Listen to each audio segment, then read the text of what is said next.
Hello, and welcome back to the Social Studies Center. Today we're going to be talking about Social Studies Center. Today, we're going to be talking Today about we're going to be talking geography. about geography. Specifically, we're going to talk about the names of places.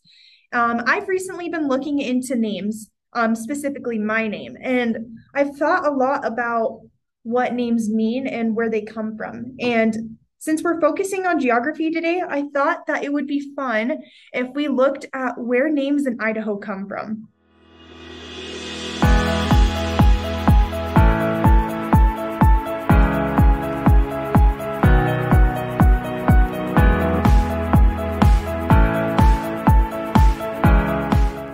Can you imagine a time when the United States is still being created?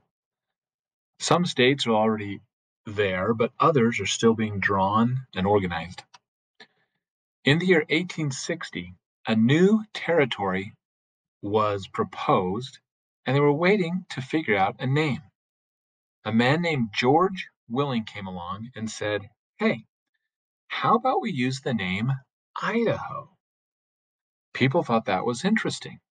And he said, "The name Idaho is a Shoshone Indian name meaning gem of the mountains."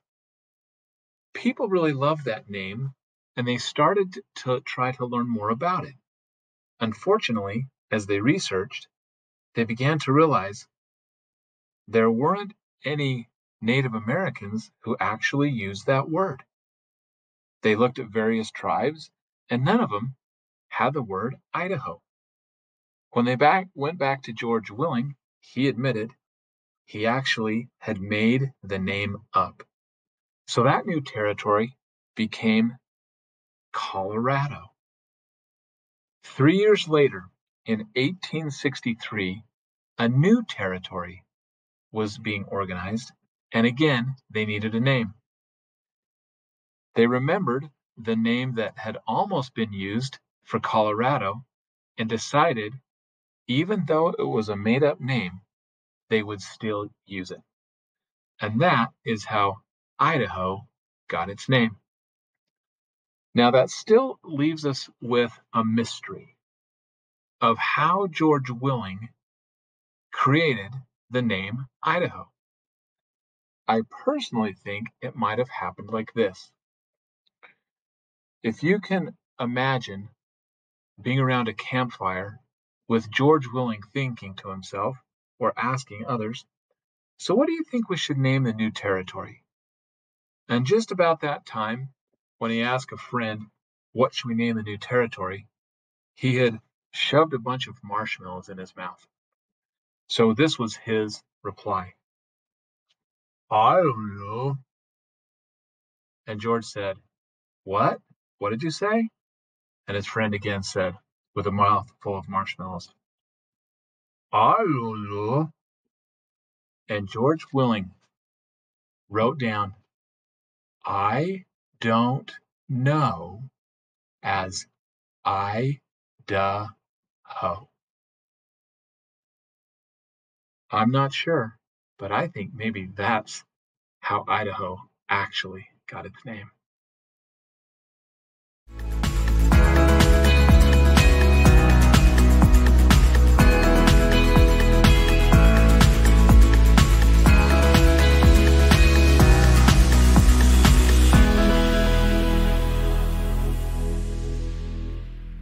All right, guys. So we thought something that would be fun to do was find some silly names, specifically those that are from Idaho. And so we came up with a list of 20 from all over the United States, but we want you to find which five specifically are from Idaho. All right. So the first one we have is Bangs. Then we have Bluffs. Then we have Slick Poo. We have 96, Ozone, Okay, Truth or Consequences, Fries, Dinosaur, Soda Springs, Concrete, Why Not, Dingle, Cut and Shoot, Canadian, Shells Lick, Coward, Rainbow City, China, and Pope Joy. So go ahead and pause the video for as long as you want and try to figure out which five are in Idaho. All right, so the ones in Idaho are Slick Poo, Ozone, Soda Springs, Dingle, and Shells Lick. We hope that was a little bit of fun. We know we had a lot of fun trying to find all these names for you guys. Hey guys! All right, I'm going to tell you a story about a city here in Idaho, and I want you to be thinking the whole time what city I might be describing, okay? So, this city started out as a company town. That means that a company completely owned the town. It started to support a factory.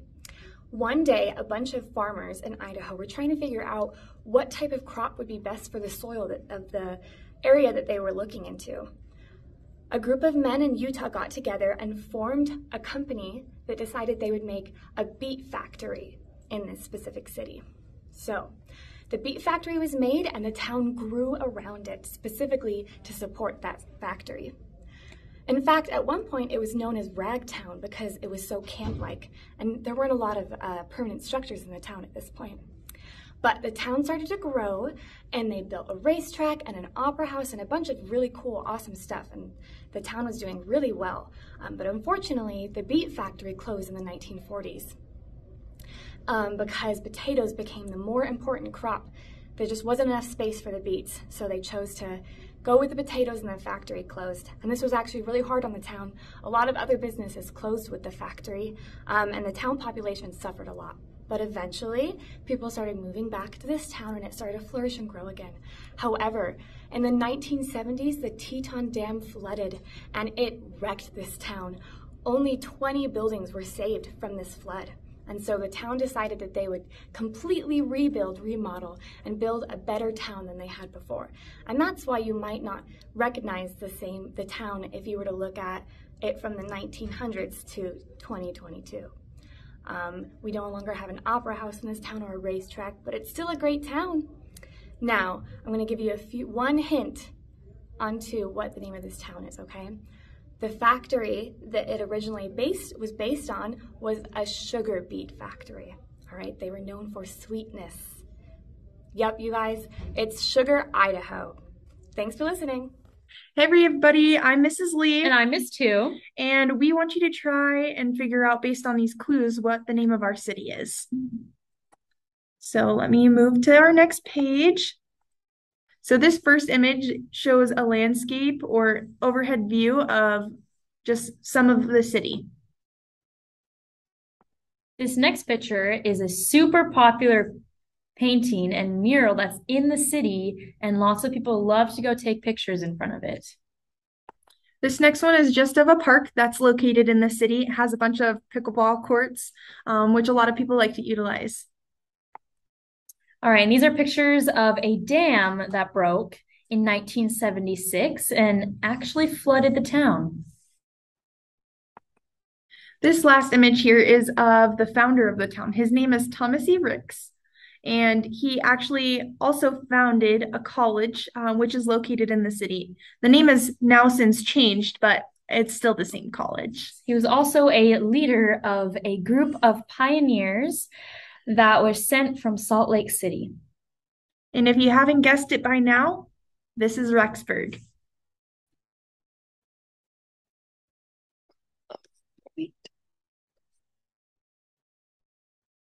Hello everyone, I'm Miss Moyle, and today I just wanted to talk to you a little bit about a town. It's called Ryrie and how it got its name. So I'm just going to tell you a little story about how Ryrie got its name.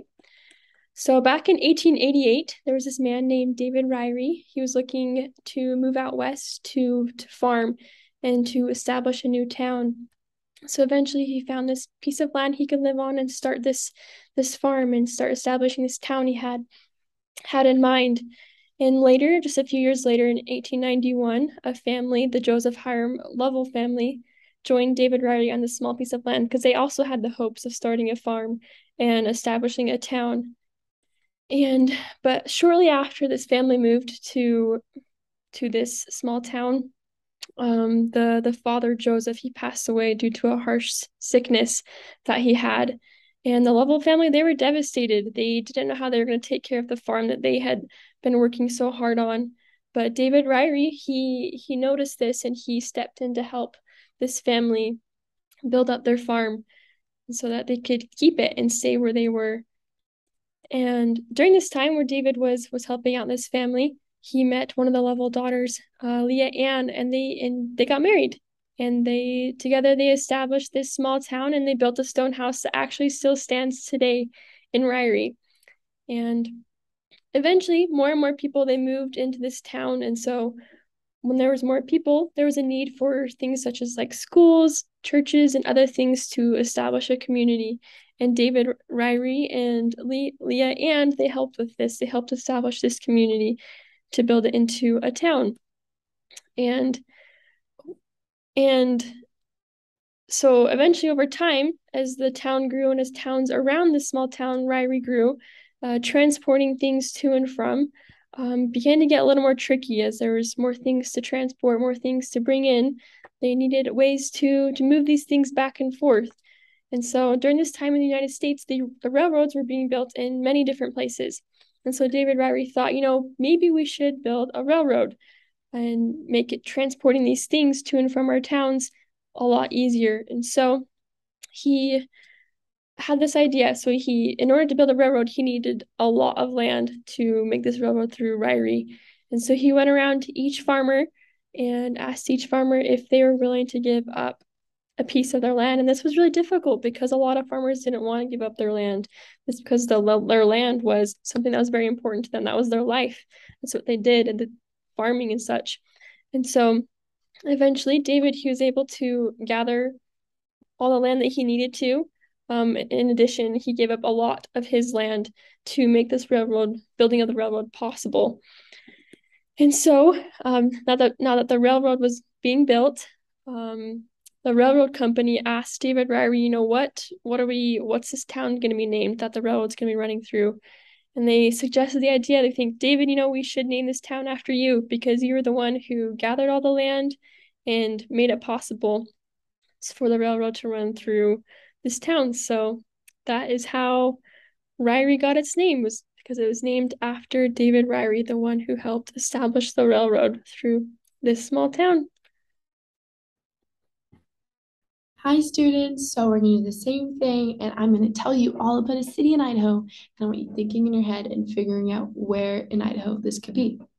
So this city actually started out because people created this logging and raft that they would use to get across the Snake River, and so they made a settlement there that turned into this city. And from there, it got the name Flathead Crossing because that's the area it was crossing. And then eventually a man with the last name of Taylor made a bridge to get logs across. And this bridge got called Taylor's Bridge. So then they changed the town's name to that. And then the town got a third name over the years. After the story about all these eagles being on this rock, it got named Eagle Rock. And so now there's this statue in the town of Eagle Rock where they have eagles and this beautiful waterfall. And then finally it got changed again to a different name. And so it got changed to its final name because of this beautiful waterfall that it has in the middle of the city. And what do you guys think the town is called? It's called Idaho Falls. Hi everyone, we're going to see if you can guess my city. So my city has an object that represents it, and that is an awl. When translated into English, this city's name means Heart of the Awl. Awls are used to pierce holes through objects, such as leather, for example. Let's think, what could this city be? You're right, it's Coeur d'Alene. Let's talk about the history of Coeur d'Alene. In the early 1800s, pioneers went to this land. And this land had a river that entered into a lake. Here's a picture of it. Isn't that so beautiful? Well, these pioneers settled and they began trading furs, and after a little bit, they had realized that people had lived on the land before them, and these were Native Americans. The pioneers called them Coeur d'Alene, and this is because these Native Americans were so skilled with the things they did. Unfortunately, sometimes in our history, we learned that Native Americans sometimes were killed by diseases that pioneers brought with them. And unfortunately, the diseases killed 80% of these Native Americans. And the Native Americans were getting upset that pioneers kept coming to their land, and the US government resettled them 20 miles away from that land. And when it came time to name the land, the pioneers looked at the first people who were there and what they called them, which were the Coeur d'Alene Native Americans. And that's how Coeur d'Alene got its name. Thanks for joining the Social Studies Center today. We hope you enjoyed it and had some fun. We have a little invitation for you guys. If you'd like to, you can go ahead and explore cities, states, or even the silly names that we gave you, and go ahead and figure out how those names came to be and where they came from. If you want to record a video or even create a book about what you learned, that would be great. We're grateful that we got to teach you guys today. Thanks so much.